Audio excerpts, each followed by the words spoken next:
Bisakah Anda membayangkan sebuah tempat di tengah gurun, di mana seorang pangeran mengendarai Bugatti berlapis emas melaju di jalan raya, sementara hanya di seberang jalan para pekerja migran, berdesakan dalam kontainer logam dengan suhu mencapai 50 derajat Celcius. Orang-orang menyebut tempat ini sebagai surga emas di Timur Tengah, di mana gedung-gedung pencakar langit menjulang tinggi dari tengah padang pasir berdebu. Namun di balik kemewahan itu terdapat hukum agama yang ketat dan penuh paradoks.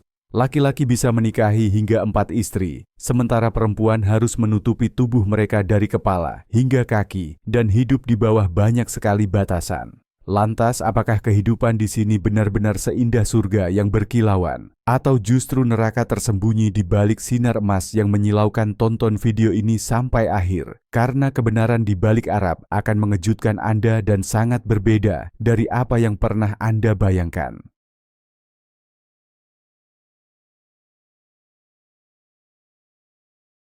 Untuk memahami Arab, mari kita mulai dari posisinya di peta. Ini adalah wilayah yang terletak di jantung Timur Tengah, yang kering dikelilingi oleh salah satu gurun terbesar di dunia, Rub al-Khali, atau yang dikenal dengan nama Empty Quarter, sebuah tempat di mana hampir tidak ada makhluk hidup yang mampu bertahan. Di sebelah barat Arab, berbatasan dengan Laut Merah, jalur pelayaran vital yang menghubungkan Asia dan Eropa. Di sebelah timur wilayah ini menghadap ke Teluk Persia yang menyimpan cadangan minyak raksasa yang telah mengubah tanah ini dari kemiskinan menjadi pusat energi dunia. Di utara terdapat pegunungan batu tandus yang berbatasan dengan Irak dan Yordania, sementara di selatan terbentang hingga ke Yaman dan Oman. Dari sudut pandang geografis Arab, ibarat sebuah semenanjung emas yang terletak di antara dua benua, mengendalikan jalur perdagangan paling vital di dunia. Ibu kota Riyadh terletak di tengah gurun, tetapi kota-kota terbesarnya justru berkembang di sepanjang pesisir Jeddah dengan pelabuhannya yang sibuk atau Dubai dan Abu Dhabi dengan pencakar langitnya yang menantang batas kemampuan manusia. Posisi geografis yang unik ini menjadikan Arab layaknya sebuah oasis emas di tengah gurun, sekaligus pintu gerbang strategis antara timur dan barat. Mungkin hanya di tempat yang dikelilingi alam sekeras ini, manusia bisa menciptakan karya-karya luar biasa, seolah-olah melemparkan tantangan kepada gurun yang telah membesarkan mereka selama ribuan tahun. Dari mana Anda menonton video ini? Tinggalkan komentar di bawah untuk melihat seberapa jauh Arab dari negara Anda.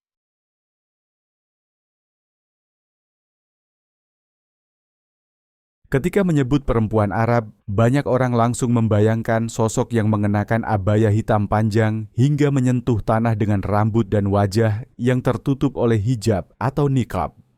Namun justru penutupan tersebut menciptakan keindahan yang misterius sepasang mata gelap yang dalam sorot pandang yang kuat. Namun memikat seakan-akan Anda sedang berdiri di hadapan tirai rahasia yang tidak bisa disentuh. Banyak wisatawan asing sering bertanya-tanya mengapa perempuan Arab menutupi diri seperti itu. Alasannya berasal dari hukum syariah dan tradisi Islam yang menganggap kesopanan sebagai cerminan kehormatan dan penghargaan terhadap diri sendiri. Namun karena itulah perempuan Arab memiliki daya tarik tersendiri, mereka jarang memperlihatkan diri, tetapi justru membuat orang lain ingin tahu lebih banyak. Di balik keindahan yang penuh teka-teki itu, pernikahan di Arab adalah kisah yang glamour, namun juga dipenuhi tradisi yang mengejutkan dunia. Di banyak keluarga pernikahan masih diatur oleh orang tua, dengan anggapan bahwa persetujuan keluarga adalah kunci kebahagiaan jangka panjang.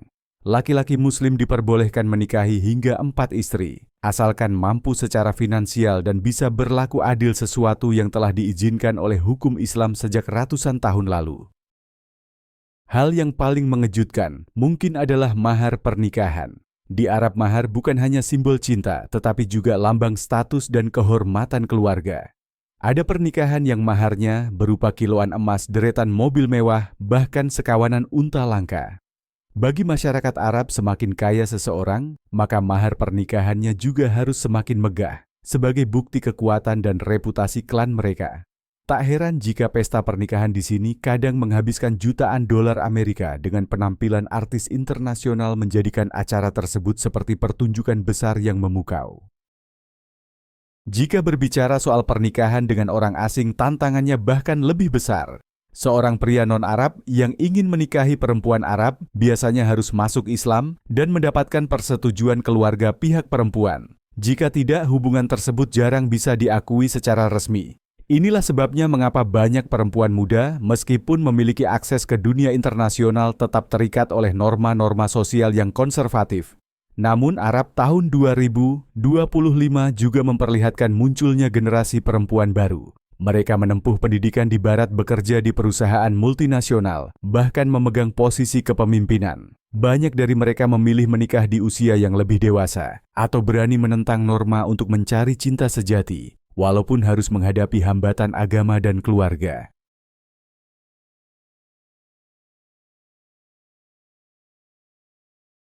Jika ada satu tempat di dunia yang bisa membuat Anda percaya bahwa uang bisa membeli segalanya, maka tempat itu adalah Arab.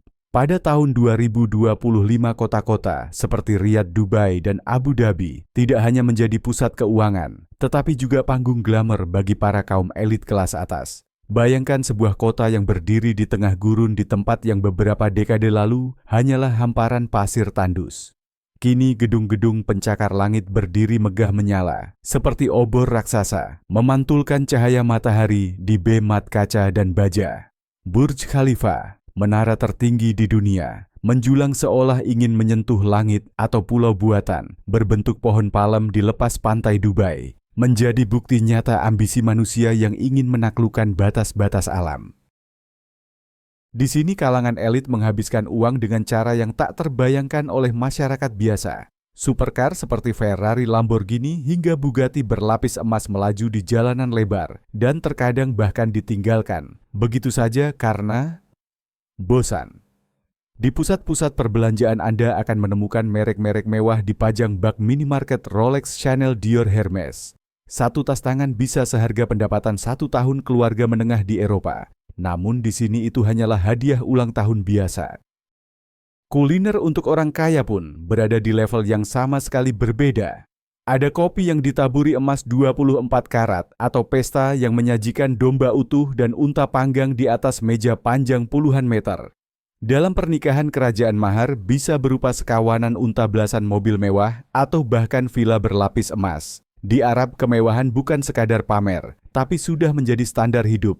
Namun kekayaan mereka bukan hanya soal barang-barang mewah. Itu juga tercermin dalam proyek-proyek gila dari kota futuristik Neom dengan The Line, struktur sepanjang 170 km di tengah gurun, hingga bandara baru yang dirancang layaknya istana kerajaan. Inilah tempat di mana imajinasi paling liar pun bisa jadi kenyataan, selama Anda punya uang dan minyak untuk mewujudkannya. Dunia kaum elit di Arab bagaikan surga buatan, di mana orang bisa tinggal di villa berlapis emas, berbelanja dengan helikopter pribadi, dan menghabiskan jutaan dolar hanya untuk membeli hewan peliharaan seperti singa atau macan tutul. Namun, hanya beberapa langkah dari kemewahan itu Anda bisa menjumpai dunia yang sama sekali berbeda. Dunia para pekerja migran miskin, di mana sekadar menikmati satu kali makan murah saja sudah menjadi kemewahan tersendiri. Kontras yang mencolok inilah antara kemewahan luar biasa dan kemiskinan ekstrim yang berdampingan begitu dekat, yang membuat Arab menjadi salah satu wilayah paling menarik sekaligus kontroversial di planet ini. Apakah Anda ingin saya berbagi cara mengajukan visa ke Arab? Jika iya, tinggalkan komentar yes, dan saya akan bahas lengkap di video berikutnya.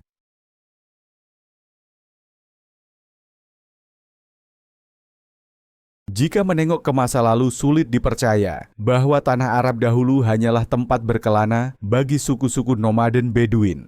Mereka hidup di tenda-tenda sederhana, menunggang unta melintasi gurun demi mencari air dan padang rumput untuk ternak. Kehidupan mereka berputar di sekitar alam yang keras siang hari, panas membakar kulit, malam hari dingin, menggigit tulang, dan kelangsungan hidup hanya bergantung pada sumur-sumur air langka. Namun titik balik besar terjadi pada abad ke-20 saat ladang minyak raksasa ditemukan di bawah lapisan pasir. Dalam hitungan beberapa dekade saja, wilayah yang dahulu miskin ini tiba-tiba berubah menjadi kerajaan emas hitam dunia.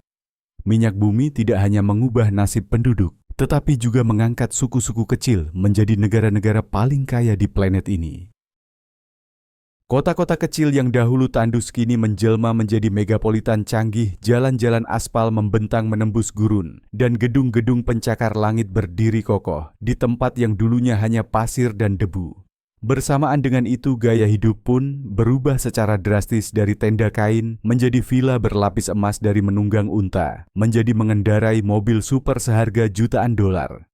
Namun meskipun modernisasi berlangsung cepat, masyarakat Arab tetap memegang teguh nilai-nilai agama dan tradisi Islam sebagai pilar kehidupan. Inilah alasan mengapa Arab masa kini memiliki dua wajah yang kontras. Satu sisi adalah dunia teknologi tinggi, proyek-proyek raksasa dan kota masa depan. Di sisi lain adalah dunia hukum, agama, adat istiadat, dan keyakinan yang telah bertahan selama ribuan tahun. Jangan lupa klik tombol like dan subscribe ya, supaya kita bisa menjelajahi lebih banyak kisah menarik bersama di video-video selanjutnya.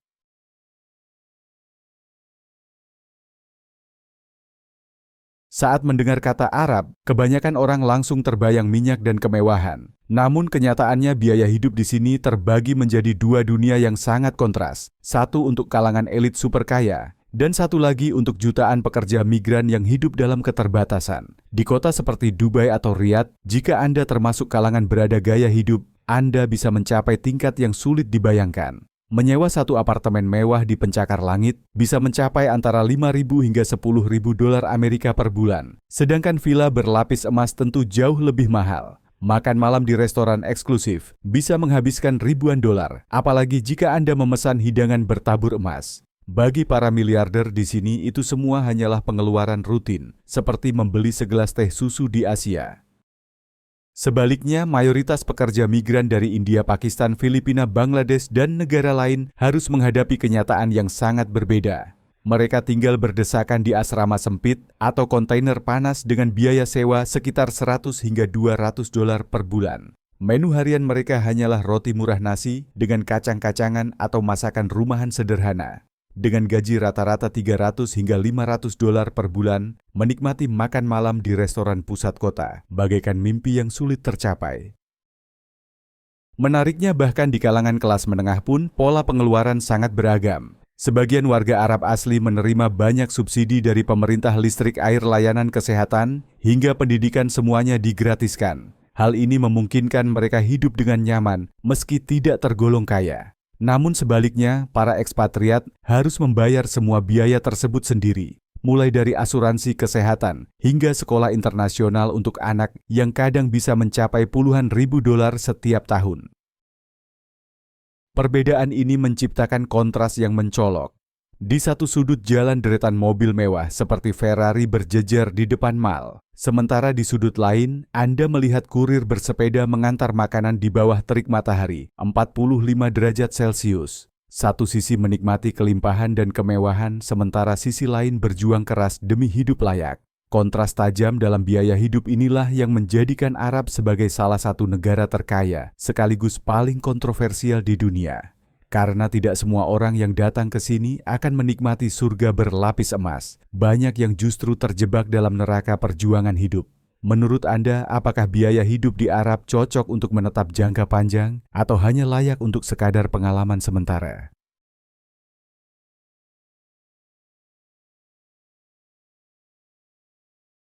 Saat malam tiba, Arab memperlihatkan sisi lain dari dirinya, sangat kontras dengan suasana kaku dan penuh aturan di siang hari. Di sebuah wilayah yang tunduk hampir sepenuhnya pada hukum Islam, Anda mungkin mengira bahwa hiburan dan pesta hanyalah ilusi. Tapi kenyataannya, sebagian benar, sebagian lagi tidak. Secara resmi kegiatan malam sangat diawasi ketat. Di banyak kota Anda akan menemukan jalan-jalan yang tenang tanpa bar yang ramai, tanpa toko minuman beralkohol yang terlihat. Selama bulan Ramadan, pusat perbelanjaan tutup lebih awal, dan suasana kota dipenuhi dengan kesunyian dan khidmat. Itulah wajah resmi dari kehidupan malam Arab, penuh disiplin dan penghormatan agama. Namun di balik tirai itu ada dunia tersembunyi, yang hanya terbuka untuk kaum elit dan ekspatriat. Di Dubai atau Abu Dhabi, pesta mewah tetap berlangsung secara privat. Hotel bintang 5 hingga 7 biasanya memiliki klub eksklusif tempat wine sampanye dan koktail disajikan, meskipun secara publik alkohol dianggap tabu. musik EDM menggelegar, DJ kelas dunia tampil, dan pesta bisa berlangsung hingga pagi menjelang. Selain nightlife modern Arab, juga memiliki hiburan yang mencerminkan tradisi lokal. Balapan unta tetap menjadi olahraga tradisional yang digelar megah. Namun sekarang unta tidak lagi ditunggangi anak kecil, melainkan dikendalikan oleh robot dari jarak jauh. Ada pula kompetisi elang, di mana burung elang terlatih seharga jutaan dolar Amerika diterbangkan tinggi ke langit menjadi simbol kebanggaan dan kekuasaan kalangan bangsawan. Tak hanya itu, pusat hiburan modern kini tumbuh pesat. Di Riyadh, taman hiburan, panggung konser, dan festival olahraga menarik banyak kalangan muda. Untuk pertama kalinya, konser musik internasional yang menampilkan bintang-bintang dari barat digelar secara terbuka, sesuatu yang 10 tahun lalu masih dianggap mustahil. Karena itulah kehidupan malam di Arab tahun 2025, ibarat dua film berjalan paralel. Siang hari penuh keseriusan dan aturan ketat, malam hari menyala dengan kemewahan tersembunyi, energik, dan glamor. Bagi wisatawan atau warga asing ini adalah campuran yang membingungkan sekaligus memikat. Bagaimana mungkin satu negara bisa konservatif dan liberal dalam satu waktu?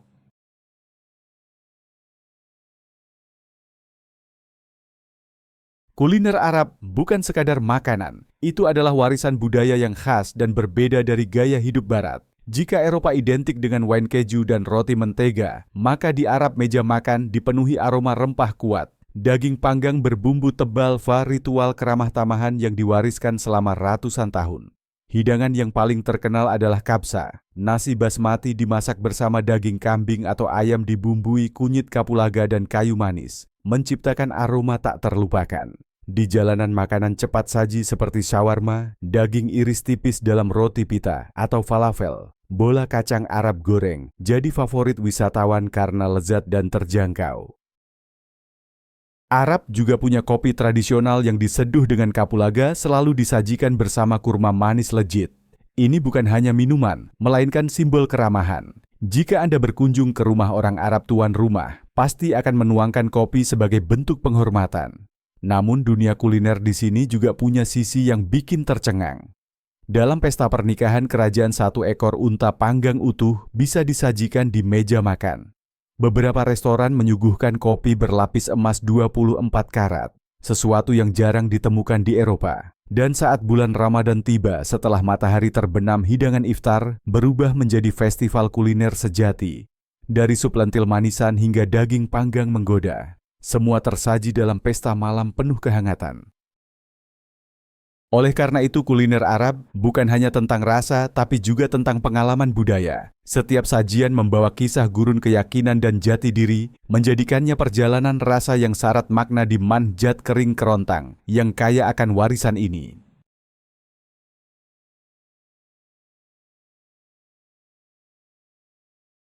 Di balik gemerlap menara emas dan kemewahan kota futuristik, Arab memiliki sisi lain yang keras dan suram.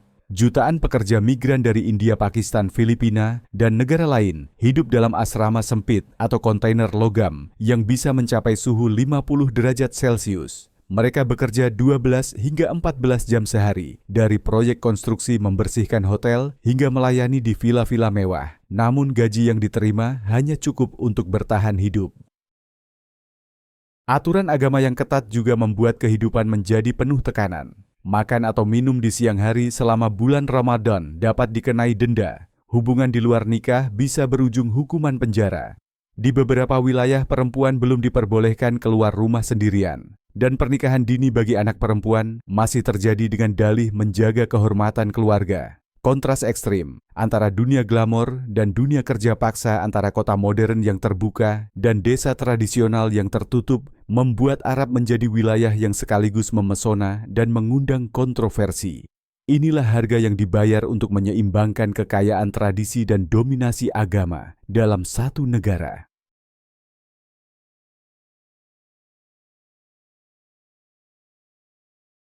Untuk memahami Arab, Anda harus memahami Islam, jiwa dari masyarakat mereka. Hampir semua aspek kehidupan diatur oleh hukum syariah, mulai dari cara berpakaian, interaksi di ruang publik, hingga urusan pernikahan dan perdagangan. Apa yang dianggap biasa di dunia barat bisa menjadi pelanggaran serius di sini. Minum alkohol secara terbuka, makan daging babi, atau menunjukkan kemesraan di tempat umum adalah larangan mutlak.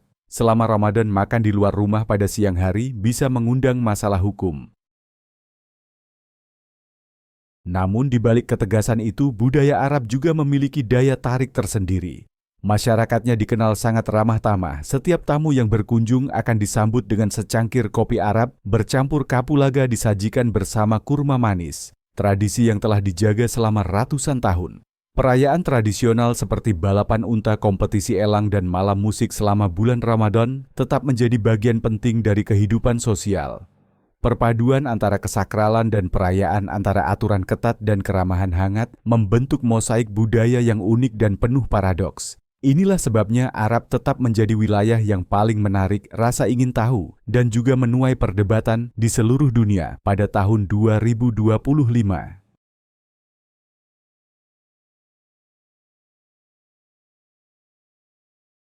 Arab tidak hanya dikenal karena minyak dan pencakar langitnya, tetapi juga karena deretan kisah aneh yang membuat dunia terbelalak. Salah satunya adalah balapan unta dengan joki robot. Dulu anak-anak disewa untuk menunggang unta, namun karena alasan keselamatan kini, unta dilengkapi robot kecil yang dikendalikan dari jarak jauh. Di hamparan gurun yang luas, ratusan unta melaju kencang dengan suara sorakan bergema. Perpaduan unik antara tradisi kuno dan teknologi modern yang sulit dipercaya jika tidak menyaksikan langsung. Tak kalah unik adalah tradisi memelihara burung elang. Di Arab, satu ekor elang bisa bernilai jutaan dolar Amerika, bahkan diberi paspor khusus agar bisa terbang bersama sang pemilik di pesawat. Kompetisi elang menjadi acara besar yang menunjukkan status sosial, di mana kekuasaan dan kekayaan ditampilkan melalui seekor burung pemangsa anggun. Selain itu, Arab juga menjadi rumah bagi proyek-proyek futuristik yang nyaris mustahil dibayangkan. Contohnya adalah kota Neom dengan proyek The Line, sepanjang 170 km yang membelah gurun. Kota lurus tanpa mobil, tanpa emisi, bagaikan di film fiksi ilmiah. Ada pula supermarket emas batangan, tempat emas dijual bebas layaknya roti di toko kelontong. Dan yang lebih mengejutkan, kalangan super kaya memelihara singa macan tutul, bahkan harimau seperti hewan peliharaan biasa di dalam villa pribadi. Kisah-kisah nyata yang terdengar seperti dongeng inilah yang menjadikan Arab sebagai tanah misterius penuh kejutan. Semakin Anda menjelajahinya, semakin Anda sadar kenyataan di sini seringkali lebih luar biasa dari imajinasi. Arab tahun 2025 tampil sebagai tanah penuh paradoks. Kekayaan luar biasa, namun di baliknya ada kesenjangan tajam kemewahan yang mencengangkan, tetapi tetap dibatasi oleh tradisi dan hukum agama. Justru karena kontras itulah Arab menjadi salah satu negara paling menarik dan sekaligus paling kontroversial di dunia. Jika Anda merasa video ini memberikan wawasan baru, bagikan ke teman-teman. Anda tinggalkan komentar di bawah tentang pendapat Anda. Jangan lupa subscribe untuk ikut dalam perjalanan penemuan selanjutnya bersama kami.